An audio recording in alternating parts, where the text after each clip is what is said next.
And you would ask, Ghini, what does that have anything to do with self-love? Why am I listening to all of that? And I'll tell you why. This is absolutely invaluable and vital when it comes to building a relationship with yourself and relationship with others. So I would like you to be really focused until the end of the video. Welcome back to the Ghini Effect. I am Ghini and this is 5 Minutes Friday. If you're new to my channel, it's all about personal growth, beauty and lifestyle. I'm here to spread positivity and that is my purpose. Today is all about attachment types and this is what I'm going to go into. If you're wondering, what is an attachment type? We all have an attachment type and it was formed between the age of 0 and 2 before we could even remember, and it's entirely down to our primary caregivers. Our caregivers determined how secure or insecure our attachments may be. And it's entirely down to how much our needs were met and how much we were entertained when we craved attention. I'll give you an example. If our caregivers abandoned us and didn't meet our needs, that would majorly impact our security in terms of attachment type.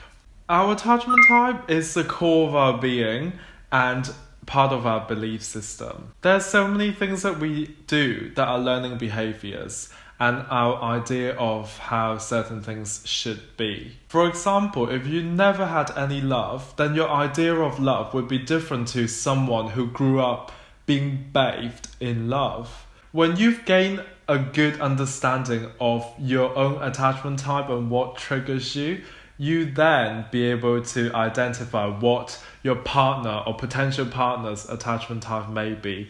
And then you can gauge whether it's a compatible attachment type. This is absolutely invaluable and vital to personal growth. There are 3 main attachment types: secure, and then there are 2 insecure attachments: anxious and avoidant. I'm going to explain the insecure attachment types first, and then I will go back to secure one. So within the anxious attachment type, there is a lot of securities. The primary caregivers were pretty consistent and met many of the emotional needs. But it could be that one of the parents always worked away a lot. Certain inconsistency and incongruency. An anxiously attached individual always likes to plan ahead. They like to have all things planned out and may not necessarily put themselves first. People please, seek approval from elsewhere.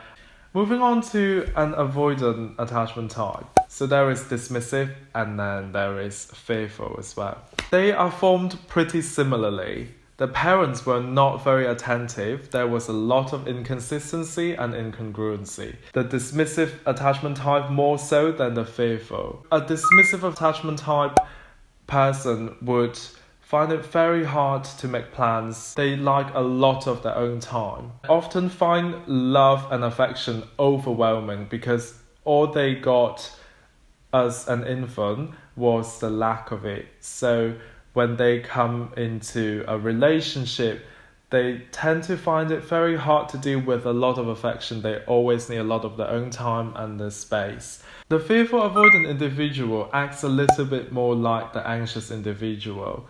They can be very loving, they can be very affectionate, but then they do have a major turbulence, hot and cold pattern. This is a very simplified version and there's so much more depth into each and every attachment type. Secure attachment type is like the halo of all attachment types. Doesn't mean that it's a flawless human being. It just means that when they get triggered, the emotions wouldn't be disproportionate. The parents were very attentive, very consistent, very loving. The child would pretty much feel safe. They feel like they can count on their caregivers. And most of the needs were met. This is why the secure attachment type is a good balance of push and pull. So if you imagine anxious being push and avoidant being pull, securely attached individual is pretty much bang on in the middle. There's a spectrum. within every single person.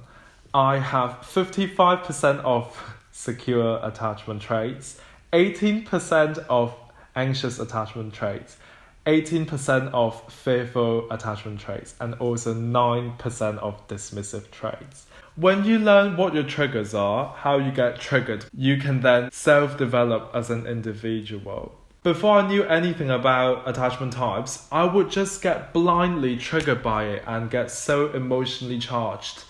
But ever since I understand why I do what I do, I learn to self-soothe. So I invite you to take a quiz in the description link down below to learn more about your attachment type, the first step to your personal development. Bye for now.